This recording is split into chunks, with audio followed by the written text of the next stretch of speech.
Hey folks, this is Carson Dill with Carson Dill Fishing, and today I'm going to show you how to build your own custom spinning rod. All the steps to do it, how to do it, all the components you need, everything. Okay, first I'm going to talk about all the equipment that you need to build your rod. When it comes to all the stuff that I use, I got it in the CRB Custom Rod Building Kit from mudhole.com. It has everything that you need except for the parts for the rod, and you can get kits and stuff where you can pick out your own parts and build them. But if it's your first time, it's best to just get a kit and build off the kit. But the rod building equipment kit that you get, it's for starters, and you can't beat it.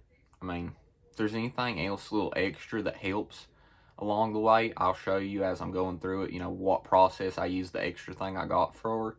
But other than that, it's got everything you need to build your first rod.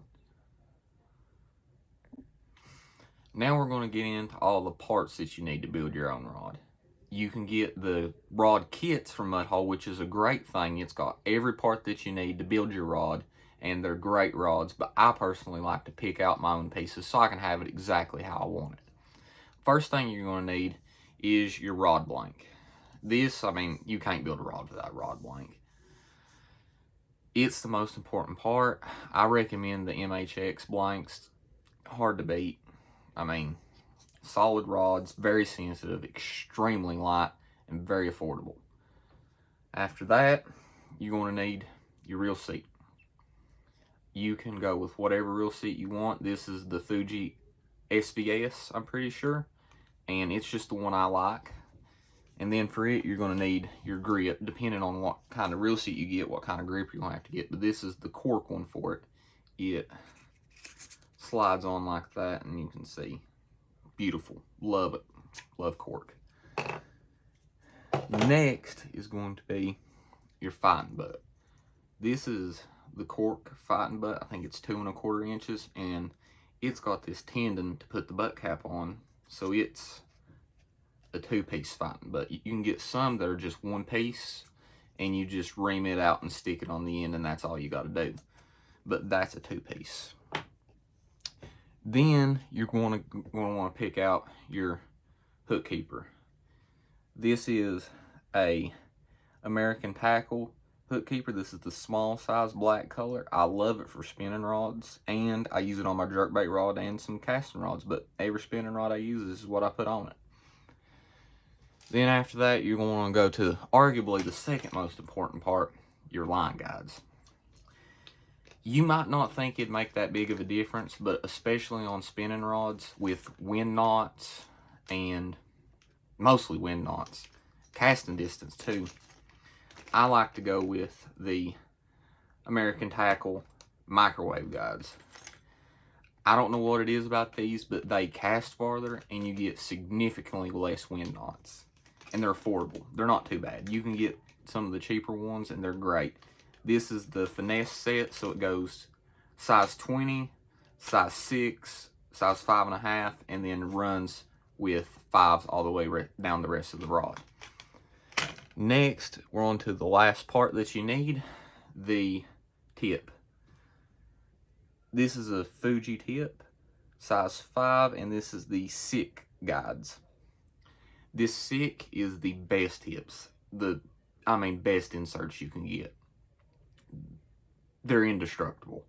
A lot of times I've had the insert come out of the tip, but with these, I've never had a single problem with them. They're solid tip, but the biggest thing is, when you're looking at your blank, you'll have your tip size in the description. This is a size 4.5 tip. When you're picking this out, you'll have the tip size and then the guide size. You gotta make sure you match up your tip size to the size of the tip on your rod, and you gotta match the guide up to your smallest running guides coming with your set. So this is a size 5 guide and a size 4.5 hole to go on your tip. Parts wise, that's all you're gonna need. Now we're going to get on to the first step of building your rod, which is reaming out your grips. This is the fighting butt, and you'll take your reamers that you get. This is reamers that I bought separate from the kit. This is the grit reamers, and I found that they work better with cork grips than the normal just sandpaper ones do. So that's what I like to use. I also put mine on a drill. You can use them by hand. I just think this is faster and easier. You just stick it on and just drill through it, just like that. You want to go slow with these grit ones, because if not, you'll get a bunch of grit clogged up in there that comes off of it, and it'll mess up your grip. But you just go through this, ream it out. And as you can see on the tip of this one, I got a little too happy one time and knocked all the grit off of it with the drill, but you just ream it out. And then after you're done reaming, blow all the stuff out of it. Take it, stick it on your rod, and then you want to make sure it goes down to where you need it to. See, it's not going all the way down to the butt like it needs to be. So I'll just take and I'll ream it out again. But that's all you got to do on the reaming. And you do the same thing with your forward grip right here. You ream it out to its fit. This one I've already reamed out to fit the rod, and that's all you got to do for the reaming. It's pretty easy. Okay, now we're on to the second step, which you don't have to do these on normal rods, but I do it on these. I make a custom locking nut for the reel right here. I take this, I chop it down, this part right here past this, I mark it 3/4 of an inch, and I cut it down with my Dremel and put this 1-inch foregrip on it, and it makes for a great locking nut. It makes it way more comfortable, way easier to use, and I personally like it. So I'm going to go ahead and cut this off camera, and then I'll show you just what it looks like after you're done cutting it off. Okay folks, I got it cut down to 3/4 of an inch past this little part right here. And now I'm going to take my foregrip. This is the 1.5 inch CRB foregrip, 1 inch, sorry. And I get it in the 1/2 inch diameter in the middle. And I take a 3/4 inch drill bit and I drill out the inside so it'll fit onto this. Then it's going to be a tight fit. You just slide it on over top, scoot it down on, and right there you go. You got your custom locking nut for it. And I mean, love it. It's way more comfortable and just better in my opinion. Now we're going to get started on the first part of the gluing process. What I like to do is, before I glue any of the pieces onto the rod, I like to glue the grip onto the reel seat. And this only applies for the spinning rods. I also like to glue the EVA foam piece onto the locking nut for the reel seat. I do that before I glue anything onto the rod. So I'm going to show you how to glue the stuff on. You want to take your Pro Paste 2-part epoxy, and what I use to scoop it out is I use little popsicle sticks I got from the Dollar Tree. You want to try to get out as even parts possible of A and B as you can. So I usually take about a little thumb's length up. I go in and I scoop some out. Put it into your bowl or plate, whatever you're putting it in. Want to make sure you do not contaminate either of your things, because that'll mess it up bad. Then you want to take part B, do the same thing, put your thumb a little bit back, about that length.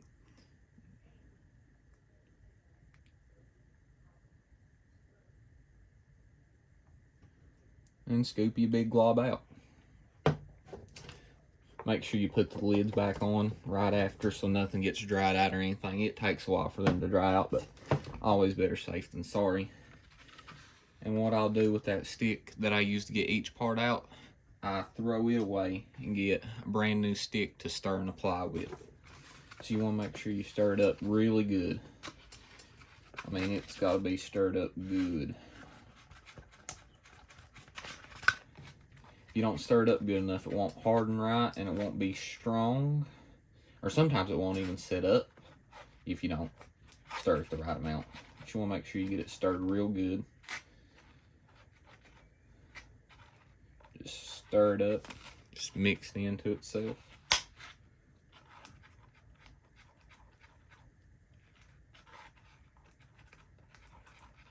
Okay, it's been stirred up pretty good.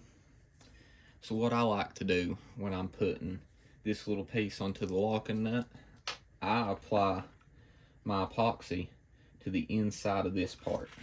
And you don't want to use too much because it'll get messy and you'll have a hard time locking your reel down. But you just want to rub the 2-part epoxy in there good. Then you'll take this piece right here and you'll just screw them together like this. Push it down on there, make sure it's even, looks good. And you're just going to set it to the side to let it dry. Now for your reel seat, I'm going to take and I'm going to apply it to this part right here. I actually like to apply it to this. I apply it to both pieces actually. But you'll just rub the epoxy on there. Make sure there's a good amount on there. Not too much though, you don't want to make a mess. Then you'll take, you'll get down in there and you'll just rub it up. Get the epoxy down in there, and then you'll slide it together like that. Smooth and clean right there together. What I like to do with these is because sometimes they'll rise up and you'll get a little lip right here. I like to take this little clamp that I get from Harbor Freight and I'll actually clamp this down right here so it doesn't rise up any. And you don't want to get it too tight because you'll dent the cork, but just tight enough that there's pressure to keep it flat. And now you just wait for all that to dry and we'll put it on the rods. Okay folks, the next step is we're going to put the reel seat onto the rod and mark where it goes and create the arbor for it before we glue it on. You're just going to want to slide it down the rod till you get it down here. I like to put it about 12 inches from the butt. Right here, I like to put about 12 inches. I already have it measured out and marked right there, so I already know where it goes. But there's your top, and then you want to mark the bottom where it goes. And then you're all good on your reel seat. It's marked on the bottom, and then on the top right there. And now you can slide it back off, and you can create your arbors, which is pretty simple. I like using this tape that came in the kit. You just take it and you wrap it till it gets the right size. I forgot one thing. Make sure you slide your butt down on the rod before you make your arbors, because you're not going to be able to get your fighting butt over your arbors. So you want to make sure you go ahead and slide it down to the bottom before you tape on your arbor. So I got it slid down there, and now I'm going to tape the arbor. Usually you want to do 2 to 3 arbors, which is what I'm going to do. So I find my bottom mark, go 1/2 inch or so up from it, and just wrap. You can wrap it whatever height you want to first. Better to go more than not enough, because it's easier to take away than it is to add. So you just want to wrap it.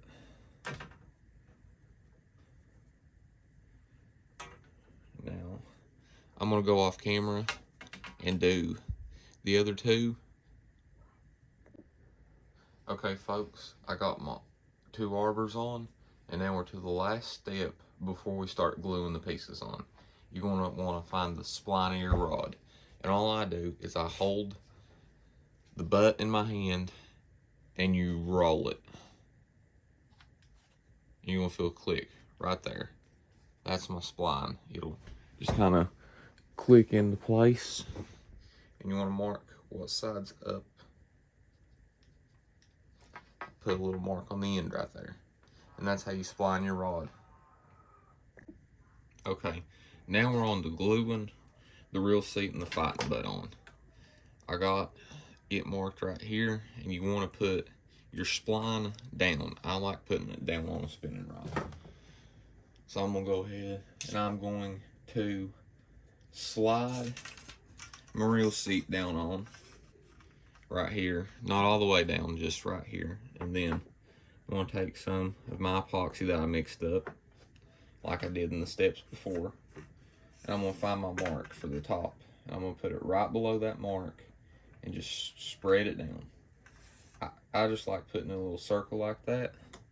And then when you're putting it down on, you don't want it to be too thick or else it'll come over the edges. When you're putting it down on and twisting it down on, it'll spread itself out, which actually works pretty good in your favor. So you just want to get it on like that and twist. Just twist it down on like this. Slowly, so you don't get any of the epoxy up on the threads. That's the biggest thing, is not getting epoxy on the threads, because that will mess your threads up bad.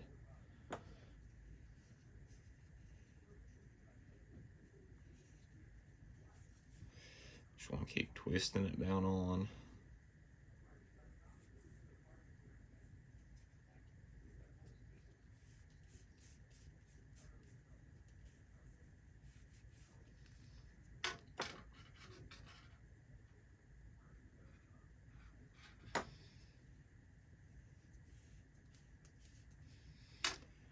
With this little piece right here that's sticking up, I'm just gonna wipe it off and just keep twisting it down on.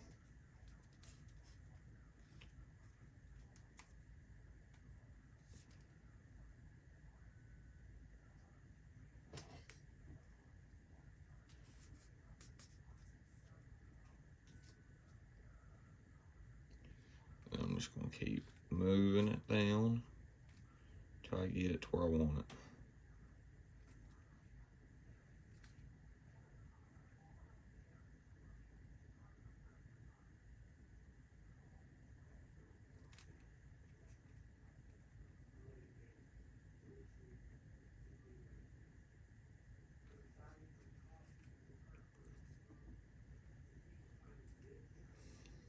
I got it right there. Now with the fighting butt, we're going to want to apply a little bit right above the line that we marked, just all the way around like that. And we're going to do the same thing. We're going to twist it down on, down to the point that we marked, like that. And then for the butt cap, we're going to take a little bit and smear it around the edges. Then we're going to take our butt cap and we're going to slide it up on like that. Twist it around to make sure we get the epoxy all over it good. Then you're gonna have this that comes out right here. I just use my fingernail. You can use a paper towel. I've just found that my fingernail is quicker and easier to get all of it off the excess. But after you get that, you're done gluing it on. You gotta wait for it to dry. I'm gonna go ahead and correct myself, because on that last step when I was showing putting everything on, I forgot to put the locking nut on, and you want to put that on before you put the arbors on, the same as you did. I had to pull the butt off because I made that mistake. But you want to put this on as you put the butt on before you do the arbors and glue this on, so it gets down behind it. And that's only for the spinning rods. On the casting rod you can wait because it's up here, but on the spinning rod you have to put it in before. I forgot and I had to redo the butt because of it, but Just make sure you don't mess up. Okay, now that everything's dried on the real seat and stuff, we're gonna get to the part of tying on the hook keeper and the guides. I got my hook keeper taped down so it don't move. And I'm just gonna I'm gonna wrap the string around like that, loop it back over itself, and wrap, making sure I keep going over the tag end of it. And you wrap over that tag end so it don't come undone, and then at the end, well, not at the end, but a little bit before you get to the end, you're gonna chop it off. And you're just gonna wrap it up like that. And once you get so far in, you can leave a little bit hanging out so it'll keep wrapping over. But you wanna chop your tag end off. And I'm gonna cut till I get it almost finished wrapping to show you how to finish off your wrap. Now that I got most of it wrapped, I'm gonna wanna make a loop with a little extra piece of thread. And I'm gonna want to stick it underneath my thread wrap and put the loop end towards the hook keeper and my loose ends back. And then I'm just gonna wrap until I get to the end and cover it up. Just gonna keep wrapping till I get it covered up.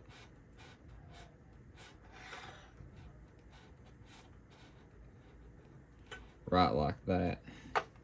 And now I'm gonna put my finger on here for pressure to hold the thread so it don't come off. And I'm gonna take what I just cut off, my tag end for my main thread, and stick it through the loop.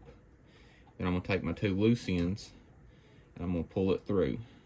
And that is how you get your line back through so it doesn't come unspooled. And you wanna chop your little tag end here off as close as you possibly can, and it's gonna be smooth, just looks good. Not gonna come loose. That's all you gotta do. Next, we're gonna mark out all the lines. I already did it off camera. You're gonna wanna mark your lines for where your line guides are gonna go so you line them up right. When you get the kit, if you get the kit, there'll be this book, or you can look with the blank. There'll be a line guide spacing kit, and I just use the standard one that comes in the book for what length rod I'm using. It works great for me. And you just mark them all the way down the rod. I'm gonna do all the guide wrapping off camera since I done showed how to wrap with the hook keeper, just to save time and not bore you. Now we're gonna get on to the finishing up the rod guides with the two-part epoxy. First, you want to start out by getting equal parts of each. I use little Gatorade bottles to measure it out. I mean, it's kind of janky, but it works. You can use water bottle caps, anything. That's just what I like to use. So I'm going to pour them out and mix them up, and then I'll show you how to put the epoxy onto the guides. Now that we got the epoxy mixed up and the rod spinning on the spinner that came in the rod building kit, we're going to take and we're just going to dab a little bit of epoxy onto the end of it like that. And we're just going to take and we're going to lightly brush it on. You don't want it to be too thin, or else the threads will show through the epoxy and it'll be rough and not smooth. But you don't want to put too much because then it'll overrun. You just want to put the right amount of it. And you just lightly brush it on. Then you'll even it out to each side. Once you get a bunch in the middle, you'll pull it over to the edges like that. I'll go back when I get it all evened out and stuff and show you what it looks like, and then wait for it to dry.